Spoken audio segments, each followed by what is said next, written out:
पड़ोसी देश नेपाल में मचे हड़कंप हंगामे, प्रधानमंत्री और राष्ट्रपति के इस्तीफे के बाद क्या भारत के प्रधानमंत्री, हमारे प्रधानमंत्री नरेंद्र मोदी को भी कोई संकेत मिला है क्या?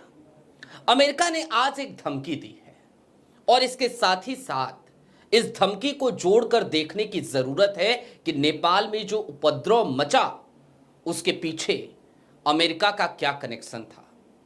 वो जो चेहरा है इस प्रोटेस्ट के पीछे, जो अगला प्रधानमंत्री बन सकता है, उसका अमेरिकी एम्बेसडर से मुलाकातों का सिलसिला क्यों जारी था और आखिरकार इस उपद्रव को फंड किसने किया और कुल मिलाकर इन सब से प्रधानमंत्री नरेंद्र मोदी की उल्टी गिनती शुरू होने की संभावनाएं क्यों जताई जा रही हैं। अमेरिका कैसे एक नई हिमाकत करने पर उतारू है, सारी बातें जरा विस्तार से। नमस्कार, मैं स्वप्निल और आप मुद्दा देख रहे हैं। दोस्तों, आगे बढ़ें उससे पहले एक छोटी सी अपील है। अपील ये कि मुद्दा इन दिनों एक गंभीर आर्थिक संकट से जूझ रहा है। एक तरफ हमारे मेन बैंक अकाउंट फ्रीज चल रहे हैं, दूसरी तरफ हमारे 28 साल पुराने चैनल को हमसे छीन लिया गया है, परमानेंटली डिलीट कर दिया गया है। ऐसे में यदि आप सक्षम हो, यदि आप चाहें, यदि आपको मुद्दा की बेबाक आवाज पसंद हो तो छोटी छोटी मदद जरूर कीजिएगा। इसके लिए आप स्क्रीन पर दिख रहे क्यूआर कोड या नीचे दिख रहे यूपीआई नंबर का इस्तेमाल कर सकते हैं। अब आगे बढ़ते हैं और आपको सबसे पहले जरा मैं दो तस्वीरें दिखाना चाहता हूं। इन दो तस्वीरों को जरा गौर से देखिए। कौन है ये? पहली तस्वीर में आपको जो दो लोग नजर आ रहे हैं, इनमें एक शख्स है नेपाल का, बालेन शाह।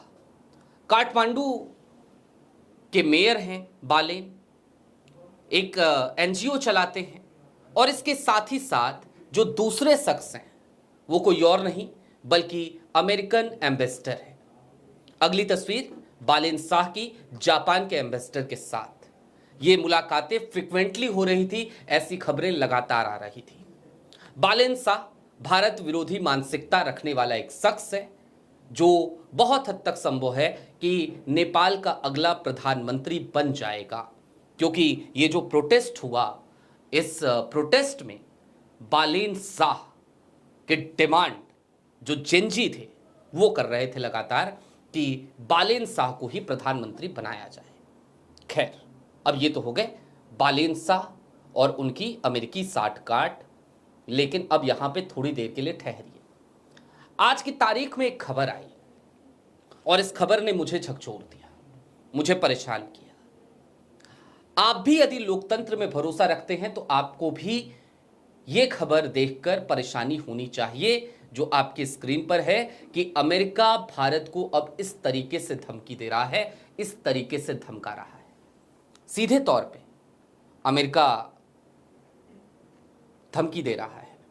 जो पीटर नवारो हैं, जो सलाहकार हैं ट्रंप के, उनकी ये मजाल कि वो ये समझा रहे हैं कि अच्छा नहीं होगा। अब अच्छा नहीं होगा तो क्या होगा? बांग्लादेश में क्या हुआ था, श्रीलंका में क्या हुआ था, नेपाल में अब क्या हुआ है? इन सब के पीछे अमेरिका का हाथ है, अमेरिका का पैर है, अमेरिका का पैसा है, अमेरिका का तंत्र है। ये बात सीधे तौर पर कही जाती है। तो क्या ऐसे में अब भारत में भी ऐसी ही कोई साजिश अमेरिका रचना चाह रहा है? क्या इसी तरीके की कोई हंगामा, कोई उपद्रव अमेरिका करवाने की कोशिश करेगा? आखिरकार पीटर नवारो कहना क्या चाहता है? मैं आपको दो बातें बहुत क्लियर आज मुद्दा से कह देना चाहता हूं, इस मंच से कह देना चाहता हूं।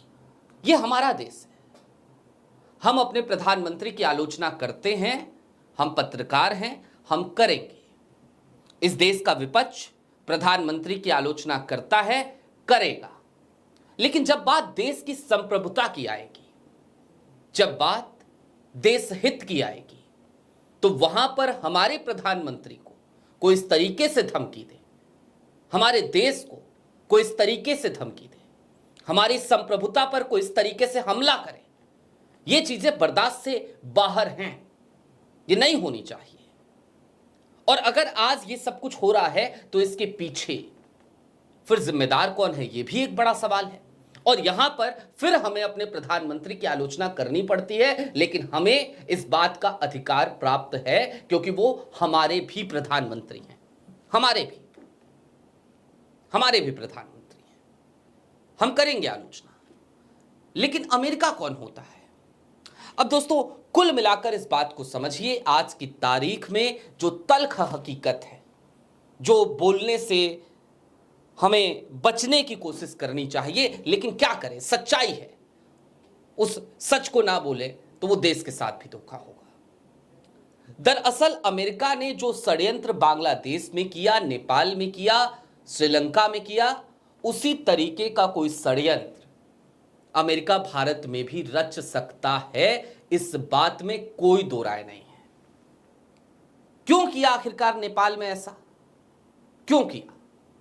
सीधी सी बात है, नेपाल चीन के साथ गलबहियां कर रहा था, अमेरिका को यह बात नागवार गुजर रही थी, और ऐसे में बालेन शाह एक मोहरा बनते हैं। बालेन शाह जो अमेरिका के प्लेयर हैं, नेपाल में रहते हैं, नेपाल के काठमांडू के मेयर हैं, उनको एक प्लेयर बना दिया जाता है। शेख हसीना के साथ क्या हुआ और क्यों हुआ? क्योंकि शेख हसीना भी बांग्लादेश की संप्रभुता की बात कर रही थी, आज उन्हें भारत में शरण लेनी पड़ी है। श्रीलंका में भी यही हाल था, चीन के प्रभाव में श्रीलंका जा रहा था, अमेरिका को वो बात नागवार गुजर रही थी, और अब भारत भी।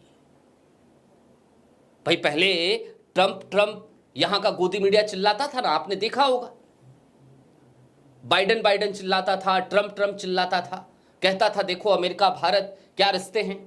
एक वो एंकर महोदया है, वो तो यहां तक उनकी एक क्लिप खूब वायरल हुई बीच में, सबसे तेज चैनल वाली, कि बिजली कड़कती है जब दोनों मिलते हैं, मोदी और ट्रंप मिलते हैं तो बिजली कड़कती है, उनको बिजली कड़कती दिख रही थी। अब हाल ये है कि मिले ना मिले बिजली ही बिजली कड़क रही है, रोज कड़क रही है। लेकिन अब क्या है, अब उन्होंने नया मुद्दा पकड़ लिया है, अब नए बॉस मिल गए हैं, जिनपिंग साहब मिल गए हैं, सी जिनपिंग चल रहा है, और यह बात अमेरिका को नागवार गुजरेगी ही गुजरेगी। खैर दोस्तों, समझने की जरूरत है और बहुत संवेदनशील होने की जरूरत है, हमें इन स्थितियों पर नजर बनाने के रखने की जरूरत है कि ऐसा माहौल जो नेपाल में हुआ वो ना हो। और ऐसा इसलिए भी मैं बहुत जिम्मेदारी के साथ एक बात आज आपसे कहना चाहता हूं, आपसे अपील करना चाहता हूं, ऐसा इसलिए भी, दरअसल ये जो नेपाल में आज हुआ है ना, इसके बाद अगर आपको लगता है वहां लोकतंत्र कायम हो जाएगा, फिर से जनता के सड़क पे उतर जाने से लोकतंत्र कायम हो जाएगा, जनता बंदूक उठा लेगी तो लोकतंत्र कायम हो जाएगा, ना, देश पीछे चला जाएगा 10 को। नेपाल लोकतंत्र की जो स्थापना हुई थी ना, वो खत्म, आज खत्म। यह अराजकता है। बांग्लादेश में देख लीजिए, क्या आपको लगता है वहां लोकतंत्र कायम हो गया? मुझे तो नहीं लगता। खत्म हो जाते, लोकतंत्र खत्म हो जाता है जब जनता इस तरीके से अराजक हो जाती है। यह अराजकता, ये ठीक नहीं है। आपकी क्या राय है, कमेंट बॉक्स में जरूर बताइएगा। अभी के लिए दीजिए इजाजत। ऐसी ही तमाम अपडेट्स, तमाम डेवलपमेंट्स के लिए जुड़े रहिए मुद्दा के साथ। चलते चलते फिर वही अपील, चैनल पे नए हों तो सब्सक्राइब करते हुए जाइएगा, सक्षम हो तो छोटी छोटी मदद जरूर कीजिएगा। शुक्रिया।